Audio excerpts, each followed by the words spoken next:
વિસ્તારો પર તો ખૂબ જ મોટો નિર્ણય લેવામાં અહીંયા આવ્યો છે। ટ્રાફિક નિયમોનો જો ભંગ થયો તો પીઆઈ જવાબદાર રહેશે। સ્થાનિક પોલીસ સ્ટેશનના પીઆઈ ઉપર કાર્યવાહી થશે। સુનાવણીના પગલે ગુજરાત હાઈકોર્ટનો આ હુકમ સામે આવ્યો છે। રોંગ સાઇડ ડ્રાઇવિંગ, રસ્તા પર પાર્કિંગ સામે કાર્યવાહી કરવામાં આવશે। કડક કાર્યવાહી ચાલુ રાખવા કોર્ટનો આદેશ છે।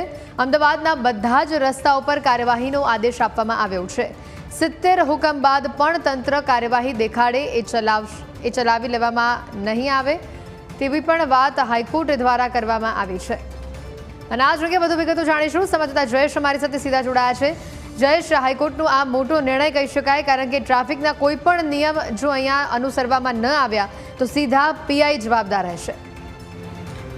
હેતુ છેલ્લા ઘણા સમયથી ગુજરાત હાઈકોર્ટમાં ગુજરાતના બિસ્માર રસ્તાઓ, રોંગ સાઇડ ડ્રાઇવિંગ, ટ્રાફિકના નિયમો તે સહિત જે રખડતા ઢોર છે તેના મુદ્દા ઉપર સુનાવણીઓ ચાલીને ત્યારબાદ પણ કોર્ટના જે આદેશો હતા તેમના આદેશોનું પાલન તંત્ર કરાવવામાં નિષ્ફળ રહ્યું ને ત્યારબાદ કોર્ટના હુકમના તિરસ્કાર અંગેની જે સુનાવણીઓ છે તે ગુજરાત હાઈકોર્ટમાં ચાલી રહી છે ને હવે તે દર વીકના બુધવારે છે તે એની રિવ્યૂ છે તે આ સુનાવણી દરમિયાન કરવામાં આવે છે અને ત્યારે વિશેષ અમદાવાદ ઉપર અત્યારે ભાર મૂકવામાં આવ્યો છે। ત્યારે એએમસી અને ટ્રાફિક વિભાગ છે તે અલગ અલગ પોતાની જે અઠવાડિયાની કામગીરી હોય છે તે રજૂ કરતું હોય છે। ગત વખતે પણ હાઈકોર્ટ દ્વારા એ વાત કહેવામાં આવી હતી કે બોપલ, ગુમા સહિતના જે રસ્તાઓ છે ત્યાં રોડ છે તેના ઉપર 50% જેટલું દબાણ છે તે વાહનો પાર્કિંગના નામે અને જે ફૂટપાથ છે ત્યાં કરવામાં આવે છે। ત્યારબાદ 3 જે જંકશન છે તે આઈડેન્ટિફાઈ કરવામાં આવ્યા અને વિગતો આજે સરકારી વકીલ દ્વારા કોર્ટ સમક્ષ મૂકવામાં આવી। તેની સાથે કોર્ટે જે તંત્ર છે તેની કામગીરી વખાણી, સાથે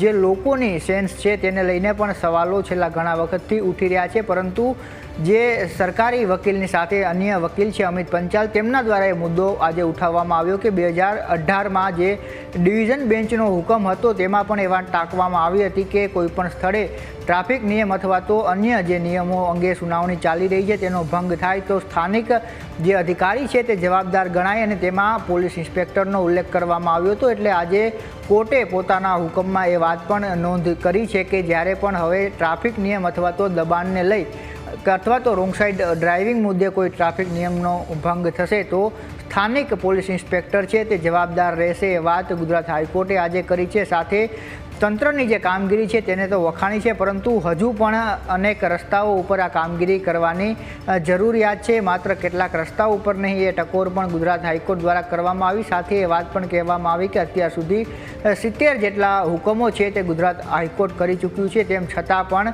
જે તંત્રની ઉદાસીનતા છે તે જોવા મળે છે, તેને કારણે આ સ્થિતિ અહીં ઉદ્ભવી છે। સાથે એ વાત પણ હાઈકોર્ટ દ્વારા કહેવામાં આવી છે ડિવિઝન બેન્ચ દ્વારા કે જ્યારે તિરસ્કારની અરજી ઉપર સુનાવણી થાય છે ત્યારે જે તંત્ર છે તે કાર્યવાહી કરે છે, એટલે સતત આ કાર્યવાહી કરવાની વાત તેમના દ્વારા કરવામાં આવી છે। સાથે સરકારી વકીલ દ્વારા એ વાત પણ કહેવામાં આવી કે ગઈકાલે જ્યારે એએમસી કમિશનરની અધ્યક્ષતામાં એક બેઠક મળી હતી ને ત્યારે જે ઇન્ટરકનેક્ટ રોડ છે ત્યાં જે ડાયવર્ઝન અને ફૂટપાથની વચ્ચેની જે જગ્યા છે કે જ્યાંથી રોંગ સાઇડમાં લોકો આવે છે ત્યાં પણ બેરિકેડ મૂકવા એ પ્રકારના આદેશ કરવામાં આવ્યા છે। એટલે વધુ એક અઠવાડિયાનો સમય છે તે આપવામાં આવ્યો છે। સાથે આ બાબત એક મહત્ત્વની કરી છે કે સ્થાનિક લેવલે જો કોઈ પણ ટ્રાફિક અથવા રોંગ સાઇડના નિયમોનું ભંગ થશે તો ટ્રાફિક પોલીસ ઇન્સ્પેક્ટર અને લોકલ પોલીસ સ્ટેશનના પોલીસ ઇન્સ્પેક્ટર છે તેમની જવાબદારી નક્કી કરવામાં આવશે। બિલકુલ જયેશ, આભાર વિગતો બદલ।